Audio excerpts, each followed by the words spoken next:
What's going on, world? It's your boy Gemini Brown here, back with another episode of Novel Kicking Knowledge. Today, we'll be talking about Pisces energy, sleep, lucid dreaming, and different states of consciousness. So, let's get into it. It is Pisces season, of course, which corresponds to the last sign of the zodiac and the 12th house. And we know that Pisces is the exploration of consciousness. The study of that, the expression of that is a spiritual energy in nature. So things dealing with or manifesting from Pisces will all have elements that tie back towards that. So one of those things being sleep. So sleep is a 12th house or Pisces thing, along with like meditation. We can look at these as two different forms of sleeping. And on the surface level, we look at sleep as like, okay, it helps us physically recharge. We get tired throughout the day. The real interesting thing is when you do sleep studies and you start to examine how different amounts of sleep have different effects on people. And I know this because I was a college tutor for a little while. Reading people's papers, I remember reading something about sleep. It was very interesting. Well, but essentially, the less sleep a person gets, the weaker their will becomes, the more susceptible or suggestible they are.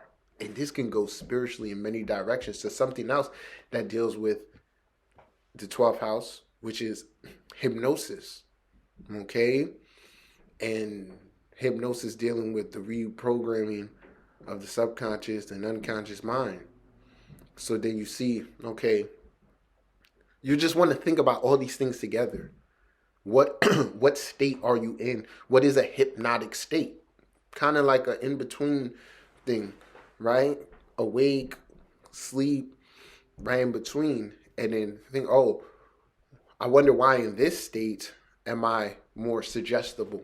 Okay? Where naturally, like I just mentioned, if you're not getting sleep or not opportunity for that, not just physically are you tired, but mentally and spiritually you are too. So we want to see here that sleep affects all those realms. So in essence, sleep is a spiritual practice. In good intentional sleep. And then we know, dreams. We have dreams when we go to sleep. And in terms of imagination and just getting lost in my own thought, I love to think about what are dreams really? Because we don't know. We don't know. We just know that like I go there and then certain things come to mind, and many people like us who are here on this journey, we've always paid attention to dreams, and we've always intuitively known, no, there's something more than this. This is a part of me. And the more in tune you become with your dreams, the more you are able to see its symbology. And anyone who works with me personally knows that this is the key towards, that relationship is the key towards third eye vision and just overall not being so polarized, so being able to speak the language of the subconscious, which one form of that is through imagery, and it's very much so. The dream state is a huge conversation.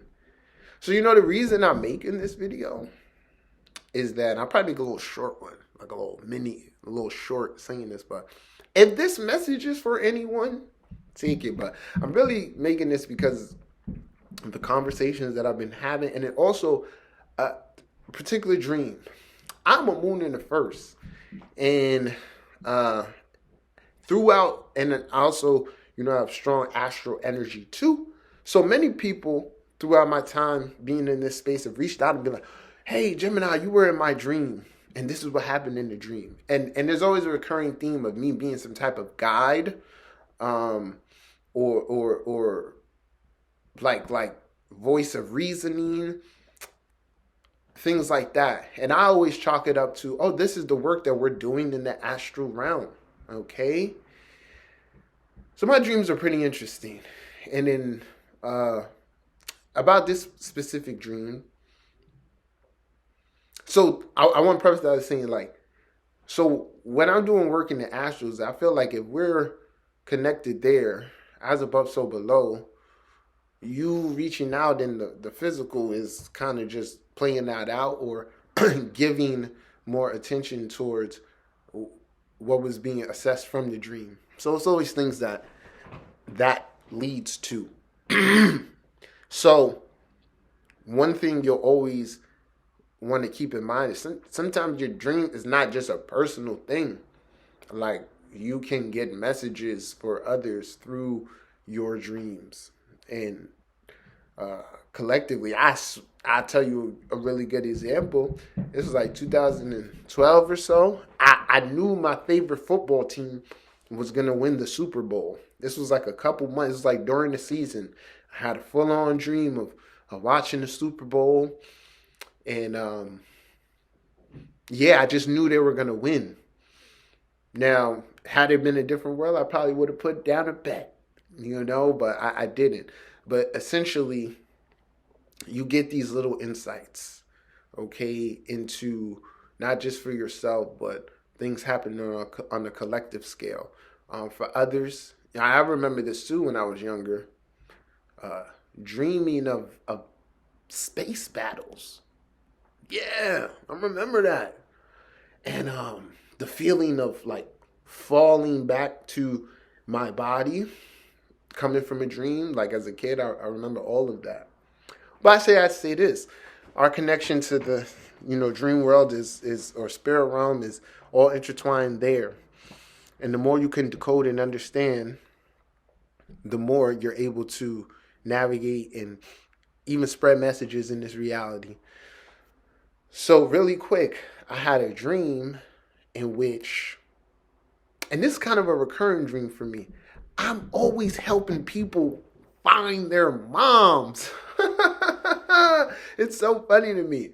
Or it always leads back to something with the mom. Because like I said, I'm born in the first, so I'm very much so a natural nurturer and all of that. So I've had several different dreams of just like doing this and mom problems and all of that. And this particular dream is something that, it was like two people. One person was an adult, one person was a child, and they both had two different issues. One person was more so complaining about their mom. Nagging, she's so naggy, she's so this. And it's like they didn't want their mom to know what they were doing for a living. So there was like some essence of like, I couldn't even tell her about this part of myself because she's this way and things like that. So a simple way to read that is like, what part of yourself are you holding back out of judgment or ridicule? And this part that you're holding back can prevent you from getting the acceptance, the care, the nurturing, the encouragement that you may need. And I can speak as a spiritual person that one thing like spirituality has helped with is like speaking my truth in regards to things that may be difficult. Not just, because remember, it's all about how you say it, but eventually finding words to express that. And we all go through it.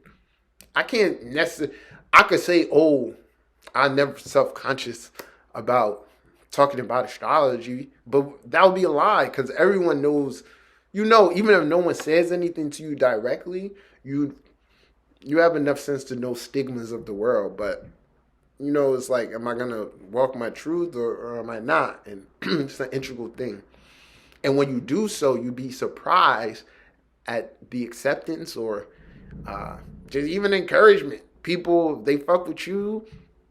They're going to fuck with what you love or, what's about. And we're in a much more liberal world and all of that. So that's one thing. And then the other was like a kid who was trying to get back to their mom.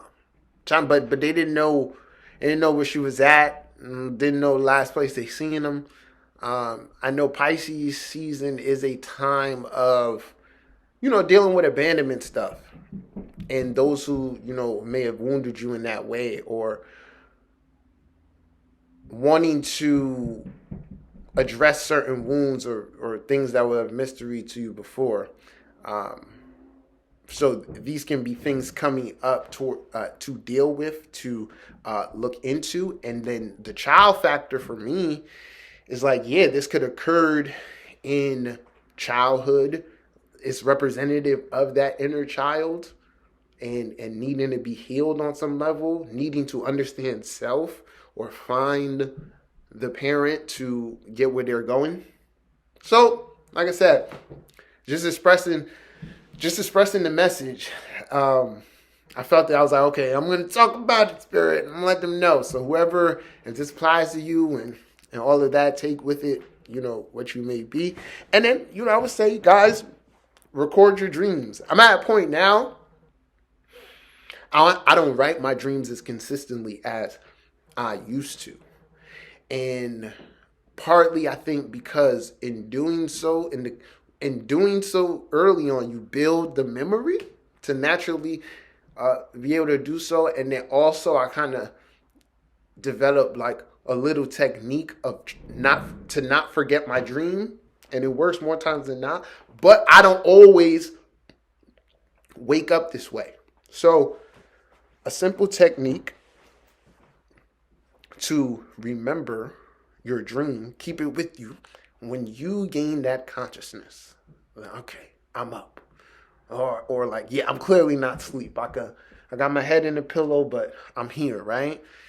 You want to get into a mode. Obviously, you want to get yourself in a good position, right?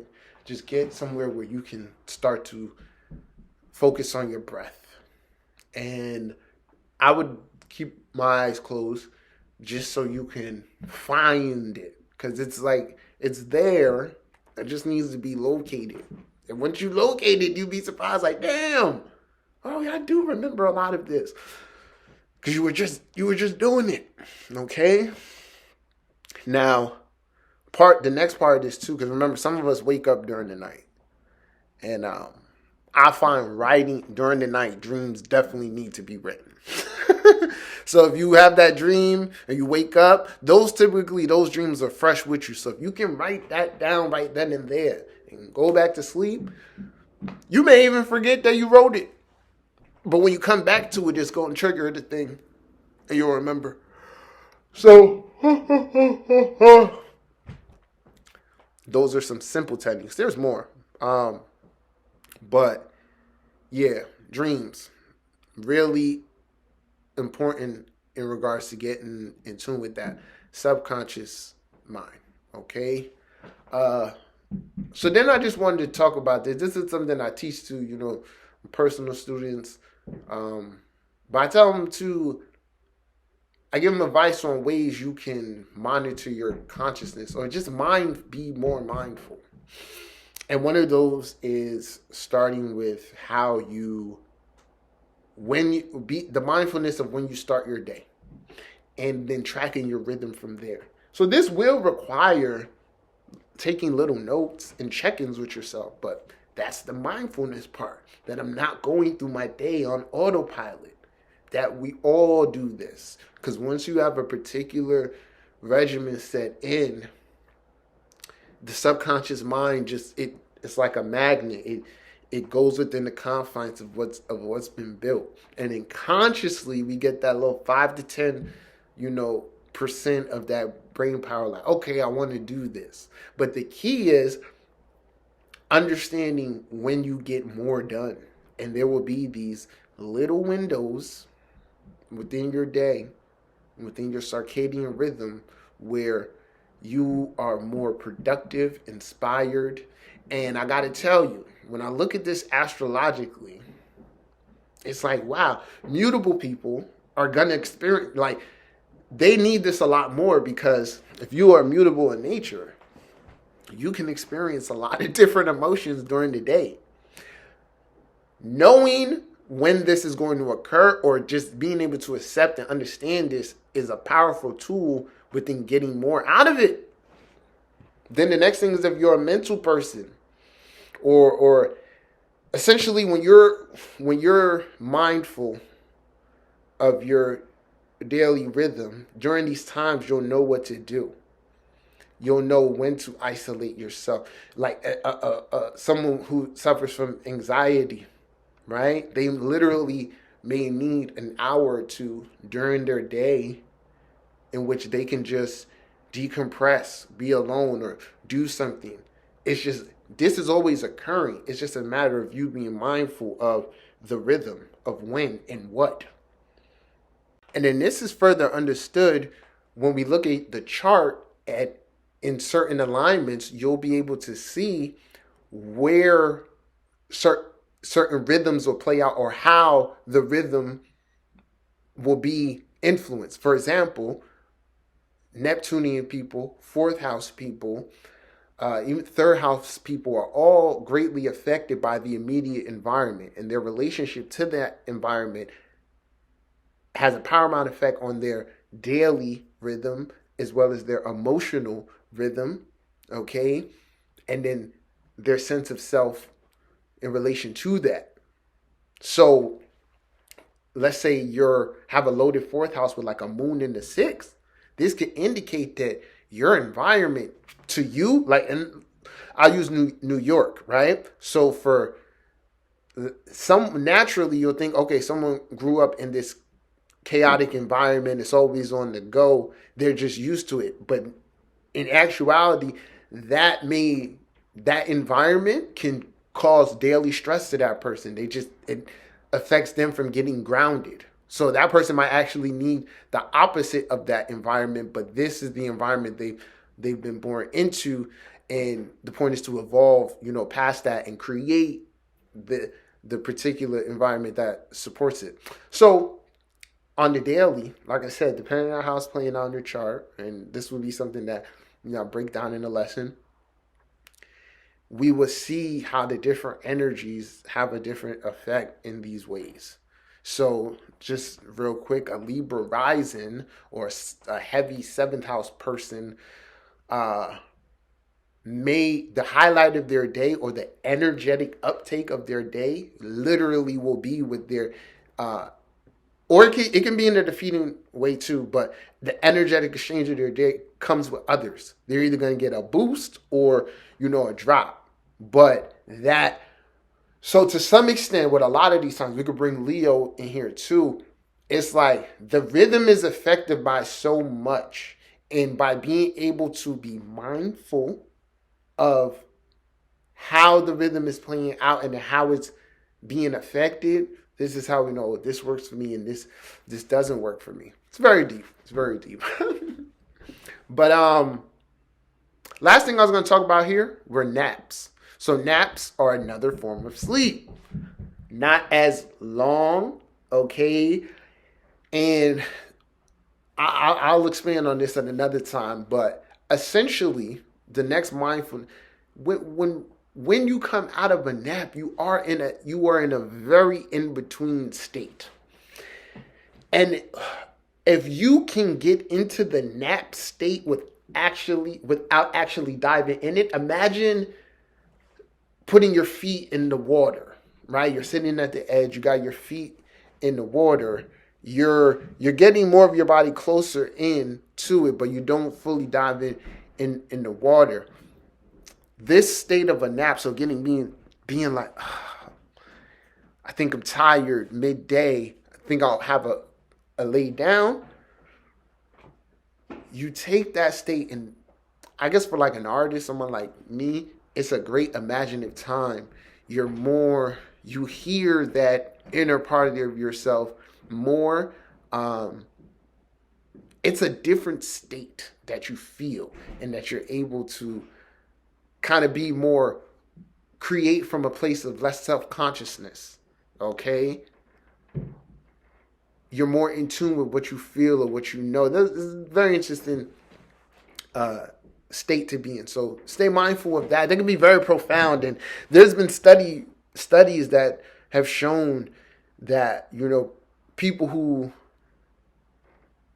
take naps and then go back to work in a certain capacity have profound creative advantages, or they find like a creative boost after that.